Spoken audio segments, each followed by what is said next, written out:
Hello there. I got a pro fly fishing tip for you that's going to save you a ton of time. When you're rigging up and stringing up your fly rod, instead of running the tapered leader or the monofilament through the guides, fold the floating line or sinking line and run that through the running guides and let that pull your tapered leader the rest of the way through.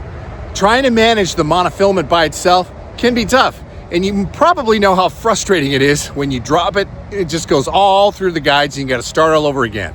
By folding the floating line or whatever line you're using, intermediate or sink line, and then running that through the guides makes it so much easier and saves so much time. I hope that helps you catch more fish and because you're going to be out there quicker. All right, everybody, till next time, fish on. Oh my gosh, that is gigantic. Oh my God. Please don't thrash. Oh, go on. Wow.